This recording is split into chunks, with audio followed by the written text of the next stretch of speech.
Hello everyone and welcome back to another video of the graph series. तो आज बहुत important topic है, one of the most important topics in the graph series. और ये जो question है ये कई लोग कई बार आपसे पूछेंगे, इंटरव्यूज में आएगा, ऑनलाइन असेसमेंट में आएगा। तो मेक श्योर कि आप आज की वीडियो पूरी देखो, मे भी थोड़ी लेंदी हो जाए, होनी ही है, अच्छा खासा टॉपिक है। ओके सो आज हम पढ़ने वाले हैं डिसजॉइंट सेट। इसे दूसरे वर्ड्स में DSU भी कहा जाता है शॉर्ट फॉर्म में, ठीक है। इसका काम क्या होता है, देखो बेसिकली ये मल्टीपल कंपोनेंट प्रॉब्लम्स को सॉल्व करने के लिए बनाया गया है। What is multiple component? For example ये एक सिंगल ग्राफ है, ठीक है। ये एक कंपोनेंट है और ये दूसरा कंपोनेंट है। Why two components? क्योंकि ये दोनों ग्राफ के बीच में कोई कनेक्शन नहीं है। आप यहाँ से किसी भी नोड पे मूव नहीं कर सकते इस ग्राफ की, और ना ही यहाँ किसी नोड से मूव कर सकते इस ग्राफ पे, करेक्ट। तो कभी भी आपको मल्टीपल कंपोनेंट की क्वेश्चंस गिवन हो तो यूजुअली हम यहाँ पे DSUs का यूज़ कर सकते हैं। बट कैसे क्वेश्चंस? अब यहाँ पे मैं आपको 3 क्वेश्चन देता हूँ एंड क्या आप इस क्वेश्चन को सॉल्व कर पाओगे? क्वेश्चन नंबर 1 कहता है how many components are there in this graph. मतलब मैंने आपको एक सिंगल ग्राफ दिया और इसमें 2 कंपोनेंट हैं, बट ये आप फाइंड कैसे करोगे? जनरली आप क्या कर सकते हो कि आप DFS लगाओ, डेप्थ फर्स्ट सर्च ट्रैवर्सल, किसी भी एक नोड से, लेट्स से आपने 1 से लगाया एंड आपने इसे विजिट कर लिया, इसे विजिट कर लिया, इसे विजिट कर लिया, इसे विजिट कर लिया। कितनी बार DFS लगाया? एक बार, ठीक है। देन आप 2 पे गए, आपने देखा ऑलरेडी विजिटेड, 3 पे गए ऑलरेडी विजिटेड, 4 पे गए ऑलरेडी विजिटेड, 6 पे आए, आपने कहा यार दूसरा DFS लगाते हैं, विजिटेड नहीं है, तो आपने दूसरा DFS लगाया, इसे विजिट करा, इसे विजिट करा। देन आप 7 पे गए, आपके ऑलरेडी विजिटेड, तो आपने 2 बार DFS कॉल लगाई, तो you can say we have 2 components, correct. But same चीज आप कांस्टेंट टाइम में, करेक्ट, कांस्टेंट टाइम में बता सकते हो using disjoint set. And constant time से मेरा मतलब है 4 टाइम्स ऑफ अल्फा। ये क्या है? ये इसकी टाइम कॉम्प्लेक्सिटी होती है DSUs की। DSU मेनली होते हैं क्या, अभी हम समझेंगे। देन चलो दूसरा क्वेश्चन देखते हैं। Is 4 reachable from 1? अगेन, क्या 4 1 से रीचेबल है? मतलब आप अगर 1 पे खड़े हो तो क्या आप 4 पे जा सकते हो? अगेन आप सेम काम करोगे, आप डेप्थ फर्स्ट सर्च लगाओगे 1 से और आप देखोगे अगर 4 विजिट हो जाता है तो यस, अगर नहीं होता है तो नो। सेम काम आप DSU से कांस्टेंट टाइम में फिर से कर सकते हो। कैसे कर सकते हो बताऊंगा, लेकिन देखो कितना ऑप्टिमाइजेशन हो रहा है यहाँ पे। देन तीसरा क्वेश्चन आपसे पूछा जा सकता है, डस 4 एंड 6 लाइन सेम कॉम्पोनेंट? ठीक है, क्या 4, ये रहा 4, 4 कहाँ गया, ये रहा 4, ये रहा 4, डस 4 and 6 line same component? Again आप सेम काम करोगे जो आपने पहले किया था नंबर ऑफ कॉम्पोनेंट्स फाइंड करने के लिए। आप 4 से DFS लगाओगे और अगर उसमें 6 विजिट नहीं होता तो यू कैन से different component, correct. But same काम आप अगेन कांस्टेंट टाइम में कर सकते हो यूजिंग DSUs। तो now you know the power of DSU कि DSU को कैसे क्वेश्चंस में लगाना चाहिए। जब भी मल्टीपल कंपोनेंट के क्वेश्चन हो ज़रूर एक बार कंसिडर करना कि क्या मैं यहाँ पे DFS की जगह, डेप्थ फर्स्ट सर्च की जगह डिसजॉइंट सेट्स यूज़ करूँ, ठीक है। चलो देखते हैं अभी DSUs होते क्या। एंड मोस्टली इन्हें कैसी प्रॉब्लम से सॉल्व किया जाता है जो भी डायनेमिकली चेंजिंग प्रॉब्लम्स होती हैं। जैसे कि मेरे पास कोई ग्राफ है और वो बार बार चेंज हो रहा है, मतलब उसका स्ट्रक्चर चेंज हो जा रहा है। जैसे इसकी बात करें तो अभी ये एक स्ट्रक्चर है, लेट्स से 5 आया और 5 इसमें अटैच हो गया। अब आपसे पूछें यार 5 एंड 2 क्या सेम कंपोनेंट में है, तो आप फिर से DFS लगाओगे। या लेट्स से 7 आ गया एंड 7 यहाँ भी अटैच हो गया, यहाँ भी अटैच हो गया, तो अल्टीमेटली सेम कंपोनेंट हो गया। फिर भी आपसे पूछे जा रहा है कि अब बताओ क्या ये और ये सेम है, ठीक है। तो फिर से you need to apply DFS। अगर आप DFS के थ्रू करोगे तो हम इससे बचने के लिए, ऐसी कन्फिग्रेशन से बचने के लिए जहाँ ग्राफ हमारा लगातार चेंज हो रहा है, हर स्टेप पे चेंज हो रहा है, 2 कंपोनेंट्स कहीं मिल जा रहे हैं, कभी ब्रेक हो जा रहे हैं, तो ऐसे क्वेश्चन में वी विल यूज DSUs, ठीक है। अब क्वेश्चंस की बात हम नेक्स्ट लेक्चर से करेंगे, कौन कौन से क्वेश्चन आ सकते हैं, बहुत प्यारे प्रॉब्लम्स पढ़ाऊंगा तुम्हें। बट अभी के लिए वी विल कंसिडर कि DSUs होते क्या है, ठीक है। चलो अब आ जाते हैं DSUs की पावर पता चल गई, DSU होता क्या है। तो DSU बेसिकली आपका जो, जैसा कि मैंने बताया, डिसजॉइंट सेट्स होता है। इसमें 2 पार्ट होते हैं, एक होता है आपका फाइंड पेरेंट और एक होता है आपका फाइंड यूनियन। इसका क्या मतलब है? ये बेसिकली 2 फंक्शंस होते हैं हमारे पास, find parent and find union. Idea क्या है? आइडिया बड़ा सिंपल है। जैसे आपके पास मल्टीपल कंपोनेंट्स है, ये है कंपोनेंट 1 एंड ये है कंपोनेंट 2, ठीक है। अब DSUs में आइडिया क्या होता है, हर कंपोनेंट का एक मेन रूट होता है या रूट पेरेंट होता है, आप कुछ भी कह सकते हो, जिससे बाकी सारी नोड्स अटैच्ड होती हैं डायरेक्टली या फिर इनडायरेक्टली। तो फाइंड पेरेंट क्या करता है, इस कंपोनेंट में कोई भी नोड आप भेजो तो वो उस कंपोनेंट में उस नोड का अल्टीमेट पेरेंट या रूट पेरेंट बता देगा। फॉर एग्जांपल जैसे मैंने यहाँ पे 2 भेजा, मैंने कहा 2 का अल्टीमेट पेरेंट कौन है, तो आपको आंसर ये मिल जाएगा। ठीक है, तो ये टास्क होता है मेरा फाइंड पेरेंट का। अभी इसे डेप्थ में समझेंगे, टेंशन मत लो। अभी मैं तुम्हें ओवरव्यू दे रहा हूँ कि जब मैं नीचे एक्सप्लेन करूँ तो एक आइडिया होना चाहिए कि क्या करने वाला है। ठीक है, root of a component find करेगा। नेक्स्ट होता है हमारे पास फाइंड यूनियन। यूनियन मतलब क्या होता है, फाइंड यूनियन नहीं, एक्चुअली यूनियन होता है खाली। यूनियन क्या करता है, दो कंपोनेंट्स को यूनियन कर देता है, मतलब अटैच कर देता है। एंड ऑपरेशन होता है ना यूनियन, तो दोनों को कंबाइन कर देगा। तो अगर आपने कोई नोड इस कंपोनेंट की पकड़ी और कोई नोड इस कंपोनेंट की पकड़ी और आपने कहा इनका यूनियन कर दो, तो ये क्या हो जाएंगे, अटैच होके सिंगल कंपोनेंट बन जाएंगे। या फिर आपने इसी सेम कंपोनेंट की दो नोड्स दी और आपने कहा इसका यूनियन कर दो, तो ये ऑलरेडी सेम कंपोनेंट में है तो कोई ऑपरेशन परफॉर्म नहीं होगा।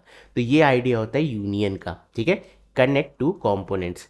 नाउ यूनियन में भी दो चीज़ें होती है, ideal you can do union by rank या फिर you can do union by size. अभी हम सीखेंगे union by rank and second half इस वीडियो की हम सीखेंगे यूनियन बाय साइज। ओके, अब चलो बातें बहुत हो गई, आई थिंक तुम्हें एक बहुत ज़्यादा रफ आइडिया मिल चुका है कि हम आज की वीडियो में करने क्या वाले हैं। तो अब मैं तुम्हें पहले फाइंड यूनियन पढ़ाता हूँ यूनियन बाय रैंक की हेल्प से, और उससे पहले एक छोटा सा एग्जाम्पल देख लेते हैं। ठीक है, एग्जाम्पल क्या कहता है कि ये जो मैंने बात करी ये क्या है। तो यूनियन मतलब क्या है, जैसे मैंने कहा यूनियन 0 एंड 3, तो आप क्या करोगे, 3 एंड 0 को उठा करके सेम कंपोनेंट में इंसर्ट कर दोगे। ठीक है, फिर मैंने कहा यूनियन 2 एंड 4, तो आप क्या करोगे, 2 एंड 4 को उठा करके सेम कंपोनेंट में इंसर्ट कर दोगे। फिर मैंने कहा इस कंपोनेंट सेम, क्या 1 एंड 3 सेम कंपोनेंट में, तो मे बी आप 1 पे जाओगे, इसका अल्टीमेट पेरेंट कुछ होगा, अभी हम बात करेंगे। तो आपको यहाँ दिख रहा है ये दोनों डिफरेंट कंपोनेंट में, तो ऑब्वियसली इनका पेरेंट सेम नहीं होगा ना। 1 आपका इस कंपोनेंट में है, 3 आपका इस कंपोनेंट में, तो there is no same parent, तो you can return false. Correct.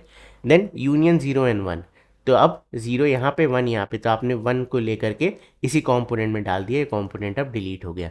तो नाउ इफ आई आस्क इस कंपोनेंट सेम, क्या 1 एंड 3 सेम कंपोनेंट में, आप इस बार रिटर्न ट्रू करोगे। ठीक है, समझ में आया। तो इस तरीके से हम क्वेश्चन सॉल्व करते हैं। Now we will understand it in depth, चलो चलते हैं। Okay, so how to find union by rank.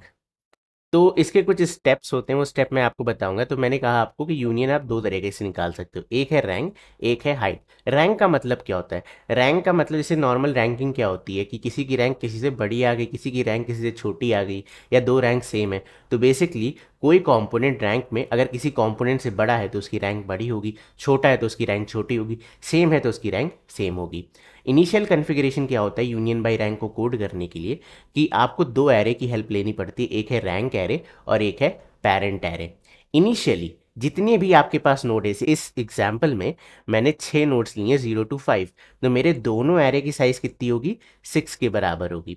और इनिशियली हर बंदे की रैंक कितनी होगी, 0 होगी, और हर बंदा खुद ही का पेरेंट होगा, यानी कि 0 का पेरेंट 0, 1 का पेरेंट 1 एंड सो ऑन। ठीक है, नाउ आपको कुछ एजेस दी होंगी और आपको इसमें यूनियन बाय रैंक परफॉर्म करना है। ठीक है, तो इनिशियल कॉन्फ़िगरेशन समझ में आ गई, सारी रैंक 0 है, यानी कि कोई भी किसी से बड़ा नहीं, सब कंपोनेंट सेम है। पेरेंट सबके क्या है, खुद ही के पेरेंट है, सब कोई अपने पेरेंट है। और यहाँ पे इनिशियली आपको दिख रहा होगा 1 2 3 4 5 6, एक्चुअली 6 कंपोनेंट है आपके पास, initialize with 6 components. Correct. Now will start the operation. Operation number 1 कहता है 0,5, यानी कि यूनियन करो 0 एंड 5 वाली नोड को। तो आप 0 पे जाओगे, अब मैं बताता हूँ इसके स्टेप्स क्या होते हैं, वेट। ओके, तो ये आपके स्टेप्स होते हैं यूनियन बाय रैंक करने के लिए। आइडिया क्या होता है, कोई भी दो नोड है जिनको आपको यूनियन करना है, तो आप सबसे पहले उनका रूट पेरेंट फाइंड करोगे, root parent of u and root parent of v. उसके बाद आप उन दोनों पेरेंट्स की रैंक निकालोगे और फिर कंपेयर करके छोटी रैंक वाले में बड़ी रैंक वाले को ऐड कर दोगे। ठीक है, small connect small rank to the larger rank. अब आइडिया क्या है उसको मैं यहाँ पे पिक्चराइज करता हूँ। तो इसे 0,5 था, तो we will find the root parent. Okay, तो 0,5 रूट पेरेंट ऑफ 0, तो आप पेरेंट वाले एरे में आओ और आप देखो 0 का पेरेंट इटसेल्फ है, तो यहीं पे स्टॉप हो जाओ, 0 का पेरेंट 0। 5 वाले केस में 5 का पेरेंट 5 है, तो यहीं पे स्टॉप हो जाओ, 5 का पेरेंट हो गया 5। ना हमें क्या करना है, कंबाइन करना है। हमने रूट पेरेंट फाइंड कर लिया, अब उनकी रैंक फाइंड करनी है। तो 0 की रैंक क्या है, ठीक है, ध्यान रखना, हम रूट पेरेंट की रैंक फाइंड करेंगे, यू एन वी की रैंक फाइंड नहीं करेंगे। तो 0 की रैंक कितनी है, 0। 5 की रैंक कितनी है, 0। दोनों की रैंक इस समय 0 है। अब आइडिया क्या है कि हम छोटी रैंक वाले को बड़ी रैंक में ऐड करते हैं, बट अगर दोनों की रैंक सेम हो उस केस में हम क्या करेंगे मैं बताता हूँ। आप किसी भी एक को उठा करके किसी में भी ऐड कर दो। तो लेट्स से मैंने 5 को उठा करके 0 में ऐड कर दिया, ठीक है। अभी मैं क्लीन करूँगा, ऐसे टेंशन मत लो। मैंने 5 को उठा के 0 में ऐड कर दिया। तो जब भी आप दो सेम रैंक वालों को ऐड करोगे तो जिसमें ऐड कर रहे हो उसकी रैंक को इंक्रीज कर दो। तो मैंने 5 को 0 में ऐड किया तो 0 की रैंक हो जाएगी +1, ठीक है। 5 की रैंक पे कोई फर्क पड़ेगा नहीं। एंड देन अब आप देखो 5 का नया पेरेंट क्या हो गया, 0 हो गया। तो हम 5 के पेरेंट को अपडेट करके 0 कर देंगे, ठीक है। This is union by rank.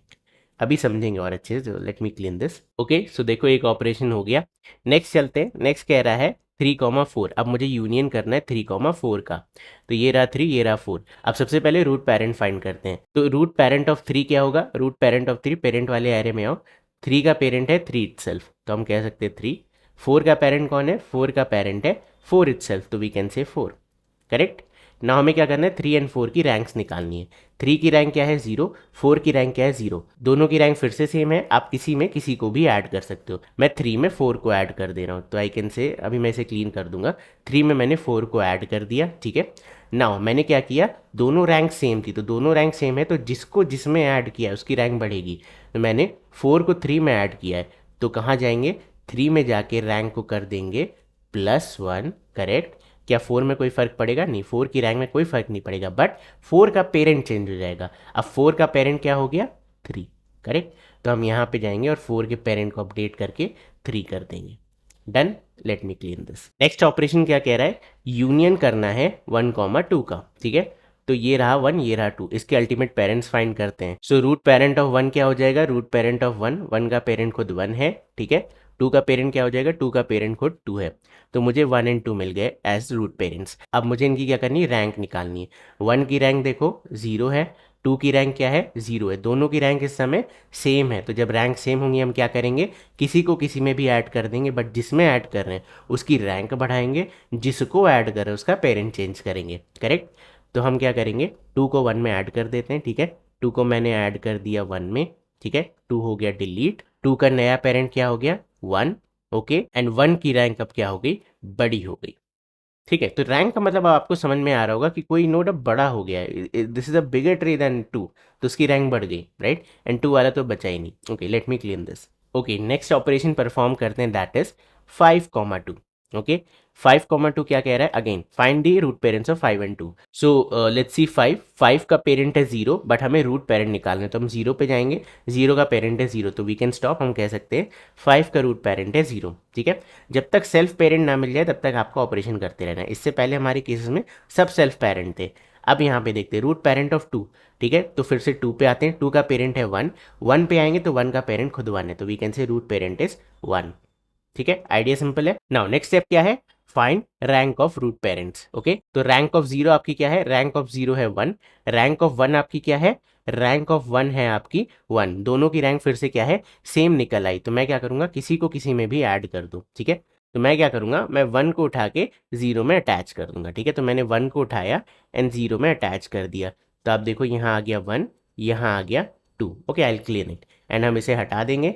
Now see हमने क्या किया था, 1 को 0 में ऐड किया, ठीक है। 1 को 0 में ऐड किया, तो 1 का पेरेंट क्या हो गया, 1 का पेरेंट हो गया 0, करेक्ट। और 0 की क्या हो जाएगी, रैंक +1, 0 पे आके rank +1। Simple idea, right. Late me clean this. Now आगे पढ़ने से पहले मुझे आपको एक चीज़ पढ़ानी, that is called path compression, ठीक है। पाथ कंप्रेशन क्या होता है वो मैं आपको पढ़ाऊंगा, देन हम ये फाइनल यूनियन करेंगे, दैट इज 4 एंड 2। एंड ये इंपॉर्टेंट भी है, आपको पाथ कंप्रेशन पता होना चाहिए, बिकॉज इस स्टेप पे पाथ कंप्रेशन होने वाला है। देखते हैं कैसे। Okay, now let's start. देखो मुझे लेट्स से पता करना है कि 2 का रूट पेरेंट क्या है, मुझे पता करना है 2 का रूट पेरेंट क्या है।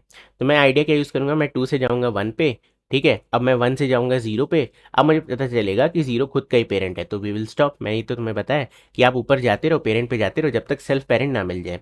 तो मैंने आपसे स्टार्टिंग में बोला कि this is a constant operation, correct. मैंने आपसे स्टार्टिंग में बोला कि ये कांस्टेंट ऑपरेशन होता है फाइंड पेरेंट करना। बट यहाँ पे आप देखो हम एक लैडर चल रहे हैं, बेसिकली इस ट्री की जितनी हाइट है उतना ट्रैवर्स कर रहे हैं। Now will it make sense, ये हमारा बाइनरी ट्री तो है नहीं कि हमें 2 ही नोट्स रखनी है। We can detach this links. हम क्या कर सकते हैं, हम इस 2 को हटाएंगे और हम कहेंगे क्योंकि मुझे पता चल चुका है कि 0 ही 2 का पेरेंट है, तो हम इस लिंक को डायरेक्टली अटैच कर देंगे। तो अगली बार जब आपसे पूछा जाएगा कि 2 का पेरेंट क्या है, तो आप ना कि इस लैडर को चढ़ोगे, आप डायरेक्टली कह सकते हो 0 पे कि 2 का डायरेक्ट पेरेंट 0 है। करेक्ट, क्योंकि आपको एक ही स्टेप जाना है, आप एक स्टेप गए, आपको 0 मिल गया, 0 का पेरेंट सेल्फ है, you will stop there. Correct. तो this is called path compression. ना यू विल से कि भैया ये तो हेल्पफुल है ही नहीं, एक ही नोड तो हट रही है, क्या हेल्पफुल है? नहीं, think about this cute trees. Let's say ये बड़ा ट्री है तुम्हारे पास और तुम्हें इस वाली नोड का पेरेंट फाइंड करना है। तो तुम क्या करोगे? तुम ऊपर जाओगे, ऊपर जाओगे, ऊपर जाओगे, ऊपर जाओगे, and then you will find the parent. Instead path compression क्या कहता है कि तुम ऊपर तो जाओ, साथ ही साथ सबको नया पेरेंट देते जाओ। मतलब देखो, अब ये बंदा जाएगा ऊपर, ये कहेगा तुम्हारा पेरेंट कौन है, ये ऊपर जाएगा कहेगा तुम्हारा पेरेंट कौन है, ये ऊपर जाएगा कहेगा तुम्हारा पेरेंट कौन है, और ये ऊपर गया, ये कहा मैं ही तुम सबका पेरेंट हूँ। तो द मोमेंट ये सेड कि मैं ही तुम सबका पेरेंट हूँ, तो ये कहेगा okay I am attach to you, great. अब ये इसी वैल्यू को नीचे भेजेगा, तो ये कहेगा अच्छा मेरा पेरेंट तो ये था, तो तुम्हें तुमसे क्यों अटैच हूँ मैं, डायरेक्ट अटैचमेंट हो जाएगा। सिमिलरली ये नीचे जाएगा, ये कहेगा यार ये था पेरेंट, अब ये कहेगा अच्छा तो मैं तुमसे क्यों अटैच था, ये भी डायरेक्ट अटैच हो जाएगा।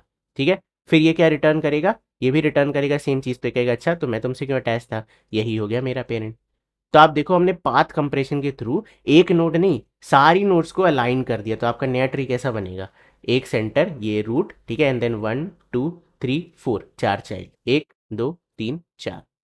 This is the path compression. तो नेक्स्ट टाइम जब आप फाइंड करोगे इसका पेरेंट क्या है तो वन शॉट मिलेगा, इसका पेरेंट क्या है तो वन शॉट मिलेगा। अब ये करोगे कैसे, मैं कोड करते समय तुम्हें बताऊंगा। This is using recursion. ठीक है, हम ये रिकर्जन के थ्रू करते हैं।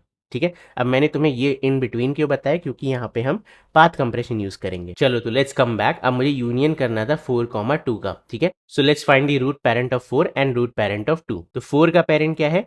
3। ठीक है, 3 पे आते हैं, 3 सेल्फ पेरेंट है, तो मुझे पता चल गया root parent of 4 is 3। Now let's find root parent of 2।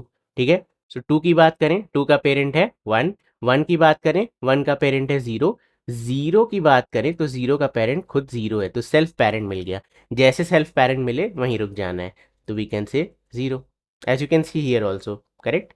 Now ये क्या हुआ, पेरेंट फाइंड करने में ही हमने पाथ कंप्रेशन कर दिया, तो अब 2 अटैच होकर के डायरेक्टली यहाँ ऐड हो गया। ठीक है, दिस इज व्हाट हैपेंड जब आपने पाथ चेक किया था। इससे पहले ये हो रहा था नहीं, क्योंकि सिंगल पेरेंट्स थे, मतलब डायरेक्ट पेरेंट्स थे आपके पास, बट अब आपके पास इंटरमीडिएट पेरेंट्स आ गए थे। 1 एक इंटरमीडिएट नोड था, तो उसे स्किप करके 2 डायरेक्ट चाइल्ड बन गया अपने रूट पेरेंट का। करेक्ट। नाउ इस ऑपरेशन के बाद कुछ फर्क पड़ेगा पेरेंट एरे पे? बिल्कुल पड़ेगा। अब 2 का डायरेक्ट पेरेंट 0 है, ठीक है, तो हम 2 के डायरेक्ट पेरेंट को 0 बना देंगे। हम कहेंगे यार बार बार तुम्हें चेक करने की जरूरत नहीं है। ठीक है, तो ये सिंपल टास्क था। चलो now let's continue the process. हमने पे रूट पेरेंट्स फाइंड कर लिया, अब क्या करना है, उनकी रैंक्स फाइंड करनी है। तो 3 की रैंक क्या है? 3 की रैंक है 1, एंड देन 0 की रैंक पता करते हैं, तो 0 की रैंक क्या है? 2। तो हम क्या करेंगे, छोटी वाली को बड़ी रैंक में ऐड कर देंगे। छोटी रैंक किसकी है? 3 वाले की, तो वी विल ऐड 3, यानी कि 3 को 0 में ऐड कर दो। तो आप 0 में 3 को ऐड कर दोगे, ठीक है, 3 एंड 4। ठीक है, अब नेक्स्ट टास्क क्या है, क्योंकि 3 0 में ऐड हुआ है, तो 3 का नया पेरेंट क्या हो गया? 0। तो हम 3 पे जाएंगे और हम कहेंगे यार तेरा नया पेरेंट हो गया 0। अब जिसमें ऐड हुआ है क्या हम उसकी रैंक चेंज करेंगे? सी, यहाँ पे रैंक सेम नहीं थी। जब रैंक सेम थी तब हम इंक्रीमेंट करते थे, यहाँ पे रैंक सेम नहीं है, यानी आपने बड़े वाले में छोटे वाले को ऐड किया, तो we will not increment the rank. ठीक है, तो मैं रैंक के लिए भी यहाँ लिख देता हूँ। ओके, सो मैंने क्या कहा, if rank is not same don't increment the rank, if rank is same increment the rank of u given that v is attach to u। अगर कोई नोड है v एंड u और v अटैच हो रहा है u से, तब आप u की रैंक इंक्रीमेंट करोगे। ग्रेट। चलो नाउ वापस आते हैं, तो दिस इज कंप्लीटली सॉल्व। ये अब आपका डिलीट हो जाएगा। Okay, now we will understand, क्योंकि हमने इसका कोड तो समझ लिया कि हम यूनियन बाय रैंक का कोड कैसे लिख सकते हैं, हमें इंट्यूशन मिल चुकी है, we'll write the code. But इससे पहले विल अंडरस्टैंड फाइंड पेरेंट का कोड कैसे लिखा जाए। Let's see that. ओके, अब अंडरस्टैंड करते हैं फाइंड पेरेंट या फाइंड रूट पेरेंट, जो भी आपको कहना हो इसे। तो बेसिकली हम यहाँ पे एक रिकर्सिव फंक्शन यूज करेंगे। मैंने यहाँ पे एक एग्जांपल लिया है, मैं 4 का पेरेंट फाइंड करूंगा, एंड पेरेंट फाइंड करते टाइम ही हम क्या करेंगे, पाथ कंप्रेशन करेंगे। तो ये दोनों चीज़ें हमें लिखनी है। तो अब आइडिया बड़ा सिंपल है, विल स्टार्ट, हम रिकर्सिव कॉल लगाएंगे। तो अब मैं यहाँ पे क्या आइडिया यूज़ करूँगा, मैं कहूँगा कि भाई 4, ठीक है, तुम रिकर्सिव कॉल लगाओ अपने पेरेंट को, और उसका जो भी पेरेंट है वो तुम्हारा पेरेंट हो गया। ठीक है, सिंपल लॉजिक। तो ये रिकर्सिव कॉल ऊपर जाएगी। 3 क्या कहेगा, मैं भी सेम काम करूँगा, मेरा पेरेंट क्या हो जाएगा? मैं रिकर्सिव कॉल लगाता हूँ, जो मेरे पेरेंट का पेरेंट है वो मेरा पेरेंट हो गया, तो ऊपर फिर से रिकर्सिव कॉल गई। टू क्या कहेगा, भाई मेरा नया पेरेंट अपडेट हो जाएगा जो भी मेरे पेरेंट का पेरेंट है, करेक्ट। रिकर्सिव कॉल ऊपर गई। वन क्या कहेगा, वन कहेगा मैं तो बेस केस हूँ, मैं खुद ही का पेरेंट हूँ, तो वन यहाँ से क्या रिटर्न करेगा, वन कहेगा मेरा पेरेंट तो मैं खुद ही हूँ, मैं यही रिटर्न कर देता हूँ, तो इसने वन रिटर्न किया। ओके, तो अब P2 में हमने क्या स्टोर किया, वन, ऊपर से क्या आया था वन, तो हमने वन स्टोर कर लिया, तो P2 का पेरेंट क्या हो गया, वन। इसने क्या कहा था कि जो भी मेरे पेरेंट का पेरेंट है, इसका पेरेंट क्या है, वन, तो ये भी क्या रिटर्न करेगा, वन। तो आप देखो यहाँ पे फिर से वन आ गया, ठीक है। सिमिलरली अब ये भी वन रिटर्न करेगा, यहाँ पे भी क्या आ गया, वन आ गया। तो हुआ क्या, अब क्योंकि ये वन है तो P4 वन, तो ये लिंक हट गया, भी थ्री का नहीं, वन का पेरेंट, वन का चाइल्ड है। सिमिलरली थ्री भी क्या है, टू का चाइल्ड नहीं है, अब वन का चाइल्ड है, एंड टू तो ऑब्वियसली इसी का चाइल्ड था। तो आप देखो आपने पाथ कंप्रेशन कर दिया, तो ये ट्री कैसा बन गया, बन गया one, two, three and four. Simple. इसका कोड कैसे लिखेंगे, तो बेस केस क्या हो गया हमारे पास कि इफ यू इक्वल्स इक्वल्स है पेरेंट ऑफ यू के, ठीक है। सेल्फ अगर पेरेंट निकल आता है तो आप यहीं से रिटर्न यू कर दो, रिटर्न यू कर दो, ठीक है। एंड यहाँ पे हम क्या करेंगे, इस इफ के बाद नॉर्मल हम रिकर्जन कॉल लगाएंगे, हम कहेंगे parent of u is equal to recursive call find root parent, and इसमें हमें पास क्या करना है, यू एंड एरे, तो एरे तो एज इट इज जाएगा, यू की जगह पे हम पेरेंट ऑफ यू पास कर देंगे, तो we can say parent of u, ठीक है, and comma array as it is, parent array, ठीक है। अब आप इसे ग्लोबल वेरिएबल बना दो तो आपको पेरेंट पास करने की जरूरत नहीं है, मैंने आपको समझाने के लिए बता दिया, ठीक है। देन इसके बाद we will just return return parent of u, ठीक है। तो ये सिंपल कोड, इससे आपका पाथ कंप्रेशन भी हो गया और आपका पेरेंट भी पता लग गया। समझ में आया। तो this is how we can solve this question easily. चलो अब इसे कोड करते हैं, union by rank and find parent. Okay, so let's start our code. मैंने क्लास बना ली, public class disjoint set. Okay, now इसमें मुझे दो चीजें चाहिए, सबसे पहले पेरेंट एरे, ठीक है, पेरेंट एरे, एंड उसके अलावा मुझे क्या चाहिए, इंट रैंक एरे, करेक्ट। अब यहाँ पे आप एक कंस्ट्रक्टर बना सकते हो जिससे आप इनपुट लोगे कि कितने नोड्स होने वाले हैं। डिसजॉइंट सेट नाम का एक constructor, int nodes, okay. And then हम यहाँ लिख सकते हैं this dot parent is equal to new int array, और यहाँ पे आ जाएगा नोड्स, ठीक है, जितनी नोड्स है। आपने फाइव पास की फाइव, सिक्स पास की सिक्स। तो बेसिकली इंडेक्सिंग की बात करें तो मैंने ज़ीरो बेस्ड इंडेक्सिंग ली थी, जो मैंने आपको एक्सप्लेन किया था। तो अगर एन, अगर मुझे क्वेश्चन में फाइव आता है कि मेरे पास पांच नोड है, तो मैं नोड कहाँ से कहाँ तक लूंगा, जीरो टू फोर लूंगा। सो मैंने इसे वन बेस इंडेक्सिंग में चेंज नहीं किया है, इसी तरीके से लिख दिया है। ओके, सो ये हो गए मेरे parent array, and similar size का मेरा बन जाएगा rank array. Okay, paste, and initially हम कह सकते हैं जितनी नोड्स है उतने हमारे पास कंपोनेंट्स हैं, ठीक है। मैं कंपोनेंट्स क्यों मेंटेन कर रहा हूँ, बिकॉज किसी किसी क्वेश्चन में हमें हेल्प हो जाती है उससे, कंपोनेंट्स। ओके, देन यहाँ पे we can say this dot components is equal to nodes, जितने नोड्स उतने कंपोनेंट्स हमारे पास, ठीक है। चलो अब इनिशियलाइज करते हैं। तो आपको मैंने बताया था कि रैंक इनिशियली सबकी जीरो होगी और हर कोई सेल्फ पेरेंट होने वाला है, तो we can iterate for int I is equal to zero, I is less than total number of nodes, and then I plus plus, and we can easily say कि भाई this dot parent of I, ये क्या हो जाएगा, self parent, ठीक है, हर node खुद ही का पेरेंट हो गया। And we can say this dot rank of I is equal to zero. अच्छा, जावा में बाय डिफॉल्ट सब जीरो हो जाता है, तो you can skip this line also, but चलो कोई बात नहीं। तो रैंक सबकी जीरो, पेरेंट सेल्फ पेरेंट हो गया। ओके, बढ़िया। तो अब मुझे यहाँ पे दो फंक्शन लिखना है, एक यूनियन बाय रैंक और एक लिखना है फाइंड रूट पेरेंट। तो सबसे पहले मैं फाइंड रूट पेरेंट लिखता हूँ, बिकॉज मुझे उसकी हेल्प लगेगी यूनियन निकालते टाइम।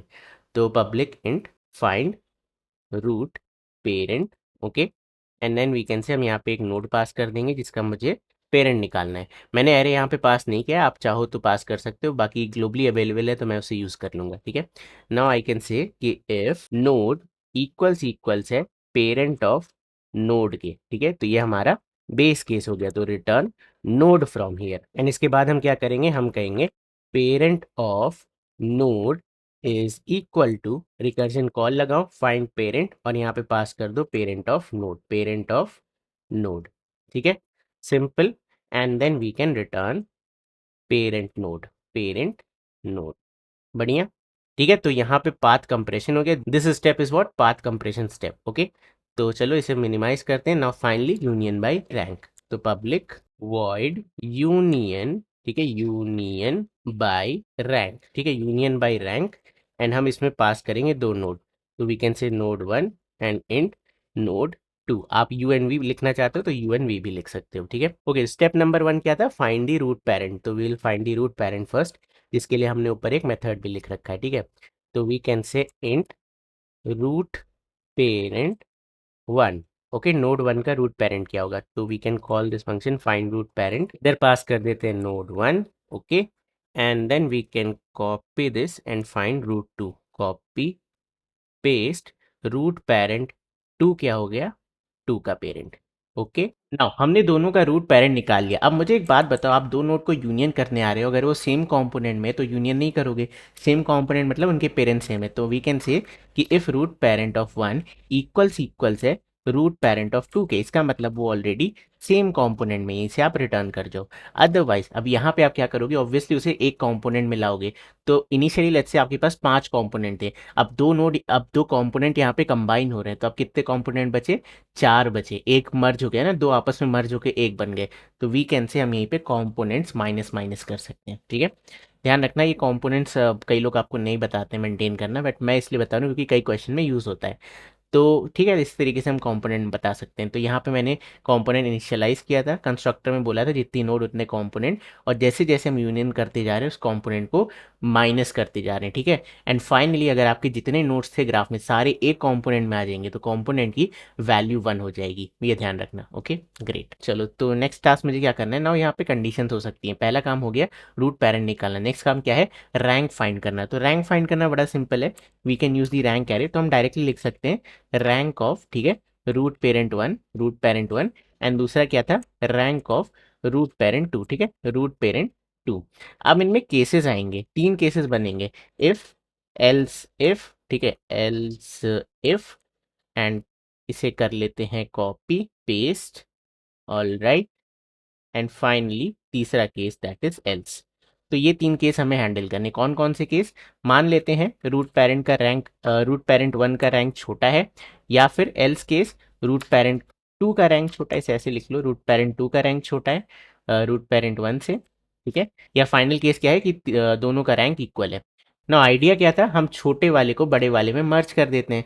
तो इस केस में क्या है, रूट पेरेंट वन आपका छोटा है रूट पेरेंट टू से, तो वन मर्ज होने वाला है टू में, तो हम कहेंगे वन का नया पेरेंट हो गया टू। तो parent of root parent one is equal to root parent two, ठीक है, करेक्ट। छोटे कंपोनेंट को बड़े कंपोनेंट में आपने मर्ज कर दिया, तो छोटे कंपोनेंट का नया पेरेंट क्या हो गया, बड़ा वाला कंपोनेंट, ठीक है। तो ये मैंने किया, छोटे वाले का पेरेंट बड़ा वाला कंपोनेंट, ठीक है।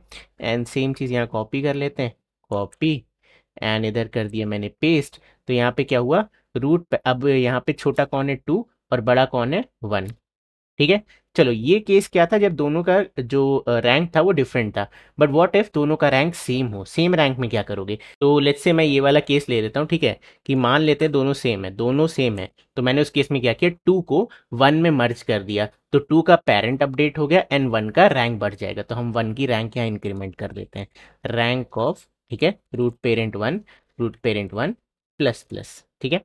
तो हमने यहाँ पे रैंक इंक्रीमेंट कर दी, एंड दैट्स इट, आपका question solve. This is union by rank, ठीक है। ये यहाँ पे आपने फाइंड रूट पेरेंट किया, नेक्स्ट आपने सेकेंड स्टेप किया था यूनियन ऑफ कंपोनेंट्स। ओके, तो ये दो केस हो गए, अब मैंने फाइंड बाय यूनियन भी कंप्लीट कर लिया। तो चलो अब इसे कॉल करते हैं, will call a main function disjoint set DSU is equal to new disjoint set. Initially notes pass करनी, लेट्स से मेरे DSU में चार नोड होने वाली है, यानी कि 0 to 3। तो इनिशियली मेरे पास कितने कंपोनेंट होंगे, ऑब्वियसली चार कंपोनेंट होंगे। तो मैं यहाँ प्रिंट करा लेता हूँ, टोटल कंपोनेंट्स कितने हैं, DSU डॉट कंपोनेंट्स। ओके, तो मुझे पता चल गया टोटल मेरे पास कितने कंपोनेंट हैं। अब मैं क्या करूँगा, पता करूँगा, देखो अभी मेरे सारे डिफरेंट कंपोनेंट है, तो लेट्स से मैं चेक करता हूँ कि क्या 0 and 3 सेम कंपोनेंट में है या नहीं है। तो कैसे चेक करेंगे, दोनों के पेरेंट सेम है तो सेम कंपोनेंट में हुए। तो system dot DSU dot find root parent of 0, ठीक है, equals DSU dot find root parent of let's say 3, ठीक है। अभी ये दोनों कंपोनेंट्स अलग अलग है, तो इनके पेरेंट्स सेम होंगे, बिल्कुल भी नहीं। चलो अब इसे रन कराते हैं, ठीक है, लेट्स सी क्या आता है। ओके, सो मेरे इनिशियली कंपोनेंट्स कितने थे 4, और मैंने चेक किया तो नहीं, सारे ये 0 एंड 3 डिफरेंट कंपोनेंट में। अब चलो इनका यूनियन करते हैं, ठीक है। DSU dot not component union by rank and we will say 0, 3, ठीक है। अब इसके बाद ये दोनों कंबाइन हो जाएंगे, तो अगेन फिर से इन दोनों स्टेटमेंट्स को प्रिंट कराते हैं। इस बार आपका क्या आएगा, एक कंपोनेंट कम हो जाएगा, आपके पास 3 कंपोनेंट बचेंगे, एंड जो यूनियन हुआ है उसकी वजह से ये ट्रू आ जाएगा, ठीक है। सी, 3 कंपोनेंट बचे, ट्रू हो गए, ये दोनों अब सिंगल कंपोनेंट में हो गए। ओके, तो इस तरीके से अब आप प्ले अराउंड कर सकते हो। तो आई गेस अब आपको छोटा मोटा आइडिया पड़ गया कि हमने यहाँ पे क्या किया है। एक्चुअली काफ़ी अच्छा आइडिया होना चाहिए अब तक। So this is what union by rank. अब मैं सिमिलरली आपको पढ़ाऊंगा union by size, and trust me 5 minute भी नहीं लगेंगे आपको समझ में आने में, अगर आपको यूनियन बाय रैंक समझ में आ गया। सेम, एंटायरली सेम, बस थोड़ा सा आइडियोलॉजी डिफरेंट है। चलो देखते हैं उसे। ओके, अब हम डिस्कस करेंगे union by size. Union by size क्या होता है, देखो आइडिया बहुत सिंपल है। मैं यहाँ पे यूनियन बाय रैंक आपको दिखा रहा हूँ। यूनियन बाय रैंक में हमने क्या सीखा था, उसको बस थोड़ा सा रिपीट कर दें। यूनियन बाय रैंक में हमने सीखा था कि अगर दो कंपोनेंट हैं और दोनों की रैंक सेम है, ठीक है, और हमें उन्हें मर्ज करना है, तो किसी को किसी में भी मर्ज कर दो, एंड जिसमें मर्ज करो उसकी रैंक इंक्रीज कर दो। फॉर एग्जाम्पल, मैंने अगर C2 को C1 में मर्ज कर दिया, तो C1 की रैंक हो जाएगी 2, और ये एक सिंगल कंपोनेंट बन जाएगा, मतलब C2 का नया पेरेंट हो गया, या रूट पेरेंट हो गया C1। डन, यही सीखा था हमने। और अगर रैंक मान लो उन दोनों की डिफरेंट है, तो हम क्या करेंगे, छोटी रैंक वाली को बड़ी में ऐड कर देंगे, ठीक है। C4 का नया पेरेंट हो गया C3, बट रैंक को इंक्रीज नहीं करेंगे, एक सिंगल कंपोनेंट हो गया, बट इस बार रैंक इंक्रीज नहीं होती है। वाई इज इट सो, क्योंकि रैंक बताती थी कि कौन सा कंपोनेंट बड़ा है, बड़ा इन टर्म्स ऑफ रैंक, कि ये एक बड़ा एंटिटी है, ये एक छोटी एंटिटी है, दैट्स इट। इसका कोई मतलब नहीं था कि इसकी साइज क्या है, उसकी हाइट क्या, कुछ भी नहीं। But now cut to union by size. Union by size थोड़ा अलग तरीके से, थोड़ा इंट्यूटिवली फंक्शन करता है। यूनियन बाय साइज कहता है कि कोई कंपोनेंट तब बड़ा होगा, ध्यान रखो, कोई कंपोनेंट तब बड़ा होगा जब उसकी साइज बड़ी हो। तो लेट्स से मेरे पास दो कंपोनेंट है C1 एंड C2। इसमें साइज क्या बता रही, कितने नोड्स हैं आपके पास। तो C1 कंपोनेंट में लेट्स से आपके पास 4 नोड थे, एंड C2 कंपोनेंट में आपके पास 3 नोड थे। तो जिसमें नोड ज़्यादा है वो कंपोनेंट बड़ा हुआ, तो इसकी साइज़ बड़ी है, ये साइज़ 4 का है, तो छोटी साइज़ को फिर से बड़ी में ऐड करेंगे। आइडिया वहाँ, आइडिया दोनों जगह सेम है। यहाँ छोटी रैंक से बड़ी रैंक में ऐड कर रहे थे, यहाँ छोटी साइज़ से बड़ी साइज़ में ऐड करेंगे। बट क्योंकि अब यहाँ पे देखो दोनों की साइज़ क्या है, डिफरेंट है, तो हम छोटे को बड़े में ऐड करेंगे। C2 का नया पेरेंट C1 हो गया, एंड ये सिंगल कंपोनेंट हो गया। बट नाउ यहाँ पे साइज इंक्रीज होगी, 4 + 3 एंड 7 हो जाएगी, ठीक है। जो जिसमें ऐड हो रहा है वो उतनी साइज ऐड कर देगा। यहाँ आप क्या कर रहे थे, +1 कर रहे थे, एंड +1 कब कर रहे थे, सेम रैंक्स के केस में। बट यहाँ देखो डिफरेंट साइज था, फिर भी आपने ऐड किया। प्लस मान लेते सेम साइज होता, ये भी 4 ये भी 4, तो किसी को किसी में भी ऐड करो, ठीक है। तो ये भी 4 ये भी 4, लेट्स से आपने C2 को C1 में ऐड किया, तो C2 का नया पेरेंट C1 हो गया, बट साइज फिर भी इंक्रीज होगी बाई 8। ये 4 था, ये 4 था, टोटल साइज हो गई 8। तो यूनियन बाई साइज आपका बहुत ज़्यादा सेंस बनाता है, ये बताता है कि एक कंपोनेंट की साइज क्या है, तो मर्ज करने के बाद भी साइज इंक्रीज होगी। एंड अगेन जो पाथ कंप्रेशन है, फाइंड पेरेंट है, वो बिल्कुल सेम होगा, जो यहाँ पे था वही यहाँ पे होगा, ठीक है। अब चलो मैं इसे तुम्हें एक एग्जाम्पल से समझाता हूँ, बट आई थिंक आपको बहुत सारी चीज़ें समझ में आ गई होंगी, तो कोड में आप खुद ही चेंज कर सकते हो। ओके, चलो बेस एग्जाम्पल से समझते हैं, which is union by size. ये मेरी ग्रुप ऑफ एजेस हैं, सेम वही कॉन्सेप्ट। अब इसमें आपके पास इनिशियली दो एरे होगा, size array and parent array. Parent array क्या बताएगा, हर नोड खुद का पेरेंट है, सेल्फ इनिशियलाइज्ड। और साइज एरे क्या बताएगा, हर कंपोनेंट की साइज 1 है, क्योंकि आपको पता है इनिशियल कन्फिग्रेशन में जितने नोड्स उतने कंपोनेंट्स, तो यहाँ पे हर कंपोनेंट की साइज क्या है, 1, क्योंकि हर में खुद की नोड तो है ही, राइट। रैंक 0 थी बट साइज कितनी है, 1। Now will start the process. Let's say 0,5 है, अगेन सेम प्रोसेस है। सबसे पहले क्या करना है, रूट पेरेंट फाइंड करना है। तो 0 का रूट पेरेंट फाइंड करते हैं। 0 कहाँ गया, 0 का रूट पेरेंट है 0, 5 का रूट पेरेंट है 5, तो we can say root parent of 0 is 0, root parent of 5 is 5। Okay, next क्या था, find the size of root parents, ठीक है। तो 0 की साइज कितनी हो गई, 0 की साइज हो गई 1, एंड 5 की साइज कितनी हो गई, 5 की साइज हो गई 1। अब दोनों की साइज सेम है, ना कोई छोटा है ना कोई बड़ा है, तो आप किसी में किसी को भी ऐड कर दो। सो लेट्स से मैंने 0 में 5 को ऐड कर दिया, ठीक है। तो मैंने क्या किया, इसे हटाया और यहाँ पे ऐड कर दिया। अब देखो यहाँ पे चेंजेस क्या हुए, क्योंकि मैंने 5 को ऐड किया 0 में, तो क्या होगा, 5 का पेरेंट चेंज होके 0 हो जाएगा। 5 का पेरेंट चेंज होके 0 हो जाएगा, सेम लॉजिक रैंक वाला। बट यहाँ साइज में क्या डिफरेंस आएगा, 0 की साइज इंक्रीज हो जाएगी बाई 1। वाई बाई 1, क्योंकि यहाँ पे साइज 1 थी, जितनी साइज यहाँ से आ रही उतनी यहाँ हो जाएगी, तो आपने इसकी साइज को उठा के ऐड कर दिया। ठीक है, आइडिया समझ में आ रहा है। अब 0 कहीं भी ऐड होगा तो 2 ऐड होगा, 1 ऐड नहीं होगा। आगे चलते हैं। सो नेक्स्ट मेरे पास क्या है, नेक्स्ट एज है मेरे पास 3,4। तो again root parent of 3 and root parent of 4 find करते हैं। तो 3 का पेरेंट सेल्फ है, रुक जाओ, सेल्फ मिले तो रुक जाओ। 4 का पेरेंट सेल्फ है, सेल्फ मिले तो रुक जाओ। ठीक है, 3 एंड 4 का पेरेंट मिल गया। अब इनकी साइज निकालते हैं। 3 की साइज भी 1, 4 की साइज भी 1। अगेन आप किसी को किसी में भी ऐड करो, मैं 4 को ऐड कर दे रहा हूँ 3 में। ठीक है, तो मैंने 4 को ऐड कर दिया 3 में। तो उससे क्या हुआ, 4 की जो भी साइज थी, हमारे केस में 1 थी, तो 1 जाके ऐड हो गया 3 की साइज में, तो 1 + 1 हो गया 2।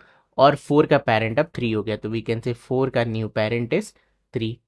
बढ़िया, चलो इसे क्लीन करते हैं। नाउ नेक्स्ट एज है मेरे पास 1,2। ठीक है, अगेन तो रूट पेरेंट ऑफ 1 निकाले तो 1 का पेरेंट सेल्फ है, ग्रेट। 2 की बात करें तो सेल्फ है, ग्रेट। 1 एंड 2 मिल गया आपको। अब इनकी साइज निकालते हैं। 1 की साइज भी 1 है, 2 की साइज भी 1 है, दोनों की साइज सेम है, कोई बात नहीं, किसी को किसी में भी ऐड करो। तो मैं 2 को 1 में ऐड कर देता हूँ। ठीक है, मैंने 2 को 1 में ऐड कर दिया, तो इससे क्या होगा, 1 की साइज इंक्रीज हो जाएगी जितनी 2 की साइज थी, तो +1 हो गया यहाँ पे। एंड 2 का नया पेरेंट 1 हो गया, 2 का नया पेरेंट 1 हो गया। ओके, बढ़िया। चलो लेट मी क्लीन दिस। चलो नेक्स्ट एज देखते हैं 5,2। ओके, ये रहा 5, 5 का पेरेंट है 0। 0 की बात करें तो 0 का पेरेंट खुद 0 है। ठीक है, यहाँ से भी आपको दिख रहा होगा। तो we can say root parent of 5 is 0, root parent of 5 is 0। And दूसरा क्या था 2, तो रूट पेरेंट ऑफ 2, 2 कहाँ गया, ये रहा। 2 का पेरेंट है 1, 1 का पेरेंट है 1 इटसेल्फ, तो we can say root parent of 2 is 1। अब इनकी साइज निकालते हैं। 0 की साइज कितनी है 2, एंड 1 की साइज कितनी है 2, दोनों की साइज 2 एंड 2 है, तो आप किसी को किसी में भी ऐड करो। तो लेट्स से मैं क्या कर रहा हूँ, मैं 1 को 0 में ऐड कर दे रहा हूँ। ओके, तो मैंने 1 को उठाया और इसे 0 में ऐड कर दिया। ठीक है, तो किसको किस में ऐड किया, 1 को उठा के 0 में ऐड किया, तो 1 की जितनी भी साइज है वो 0 की साइज में ऐड हो जाएगी। तो 0 की साइज थी 2, 2 बढ़ करके 4 हो गया। ओके, एंड 1 का पेरेंट चेंज होके 0 हो जाएगा, तो आपके 1 का पेरेंट चेंज होकर के 0 हो जाएगा। ठीक है, समझ में आया। वहां पे रैंक 1 होती थी, यहाँ देखो साइज 4 क्या बता रहा है, इस कंपोनेंट में 4 नोड है। साइज 2 क्या बता रहा है, इस कंपोनेंट में 2 नोड है। ठीक है, इस तरीके से आपका यूनियन बाय साइज वर्क करता है। चलो फाइनली 4,2 वाली एज पे आते हैं। ओके, तो let's find the root parent of 4 and let's find the root parent of 2। Okay, तो 4 की बात करें तो 4 का पेरेंट है 3, 3 की बात करें तो 3 सेल्फ पेरेंट है, तो कोई पाथ कंप्रेशन नहीं होगा, डायरेक्ट आपको पेरेंट मिल रहा है, यहाँ पे दिख भी रहा होगा। Okay, so root parent of 4 is 3। Then root parent of 2 की बात करें तो 2 का पेरेंट है 1, 1 का पेरेंट है 0, इंटरमीडिएट मिल गया, 0 का पेरेंट है 0, तो यहाँ पाथ कंप्रेशन होगा। यू कैन सी 2 का पेरेंट है 1, 1 का पेरेंट है 0, तो पाथ कंप्रेशन होने के बाद ये क्या हो जाएगा, ये लिंक हट जाएगी एंड डायरेक्टली 2 इसको अपना पेरेंट बना लेगा। तो वी कैन से 2 का पेरेंट अब 1 ना हो करके 0 हो जाएगा। ठीक है, सो अल्टीमेट पेरेंट ऑफ 2 इज 0। ये अभी पाथ कंप्रेशन है। नाउ नेक्स्ट स्टेप्स क्या है, find the size. Size find करते हैं 3 की साइज। ओके, तो 3 की साइज कितनी है 2 एंड 0, एंड 0 की साइज क्या है 4, तो छोटे वाले को बड़े में ऐड कर दो, साइज 2 ऐड हो जाएगा साइज 4 में। तो वी कैन से कि मैं 3 को, क्योंकि 3 की साइज क्या है 2, मैं 3 को 0 में ऐड करूंगा, तो मैंने 3 को उठाया एंड 0 में ऐड कर दिया, यहाँ आ गया 3, यहाँ आ गया 4। ओके, तो इसके कारण क्या हुआ, साइज इंक्रीमेंट हो गई बाई 2, 2 थी ना इसकी साइज, 3 की जो भी साइज थी वो 0 में ऐड हो गई। और अब 3 का नया पेरेंट क्या हो जाएगा 0, तो हम 3 पे जाएंगे, 3 का पेरेंट सेल्फ था, भी उठ के 0 हो गया। ठीक है, तो you see now your task is done, आपने कंप्लीट कर लिया अपने सारे ऑपरेशन को, एडजस्ट खत्म। ठीक है, so this was union by size. तो यूनियन बाय साइज निकालना बिल्कुल सेम है and it makes more sense, क्योंकि अब ये जो एरे है ये क्या डिफाइन कर रहा है कि किस कंपोनेंट की साइज क्या है। आप देखो एक कंपोनेंट की साइज 6 है, यहाँ पे 6 नोड है, आपको दिख भी रहा होगा 1 2 3 4 5 एंड 6। ठीक है, तो यूनियन बाय साइज आपका मच मोर सेंस बनाता है, क्योंकि आप इस साइज एरे को यूज़ करके कंपोनेंट की साइज भी बता सकते हो। रैंक वाले केस में आप बस ये ज़्यादा से ज़्यादा बता सकते थे कि कौन सा कंपोनेंट सबसे बड़ी साइज का है, यानी सबसे बड़ा कंपोनेंट कौन सा है, सबसे बड़ी रैंक क्या है। ठीक है, तो दैट्स वो हमारे काम नहीं आएगा कभी भी, बट किसी क्वेश्चन में आ गया तो विल यूज़ इट। बट वो हम साइज से भी निकाल सकते हैं, आइट्रेट कर लो, मैक्सिमम साइज 6 है। तो एनीवे, तो हम यहाँ पे क्या कंक्लूड कर सकते हैं कि union by size is much more intuitive, and ये इसके स्टेप्स हैं, ठीक है। एंड आपने यहाँ पे नोटिस किया होगा कि connect smaller size component to larger size component, ठीक है, and increase the size of larger component by smaller component. वहाँ इंक्रीज करते थे साइज बाय 1, यहाँ पे स्मॉलर की जो भी साइज है उसे ही ऐड कर देते हैं लार्जर में।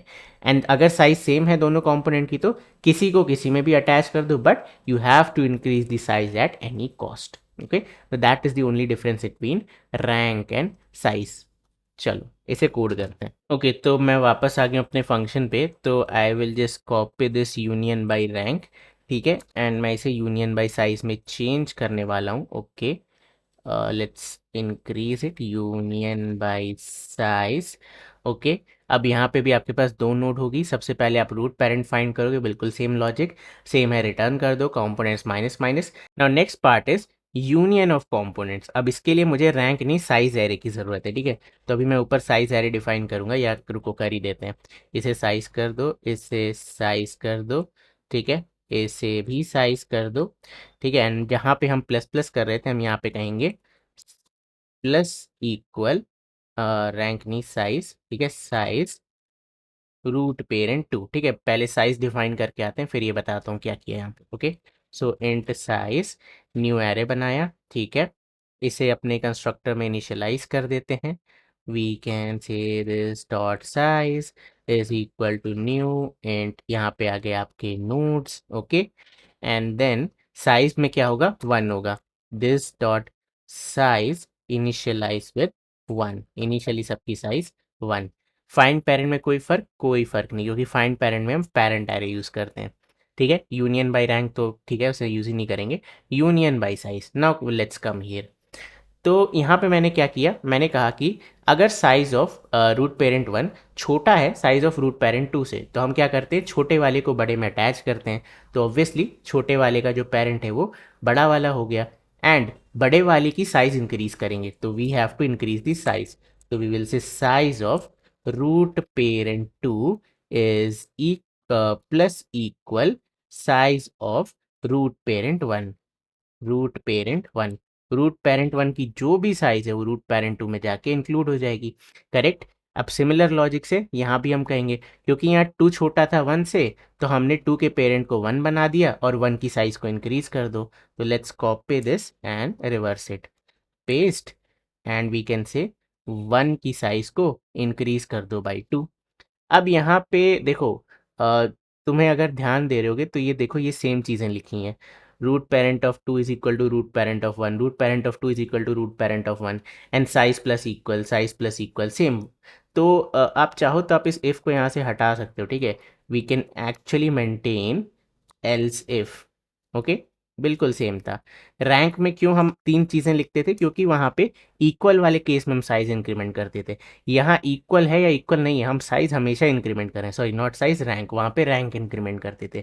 यहाँ पे हम इक्वल है या नहीं है, छोटे वाले को बड़े में ऐड कर रहे हैं, या सेम है तो किसी को किसी में ऐड कर रहे हैं, बट साइज हमेशा इंक्रीमेंट हो रही है, ठीक है। So this is your union by size. Now let's run this. तो मैं मेन फंक्शन में जाता हूँ, ठीक है, and I will copy this and call DSU again. Copy, इसे कर दिया कमेंट, पेस्ट।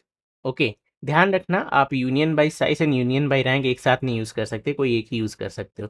तो मैंने DSU बनाया, कंपोनेंट्स कैलकुलेट किए। अब यहाँ पे मैं कॉल करूँगा union by size, not union by rank, ठीक है, ध्यान रखना। Okay, so let's run this and it should be exactly same.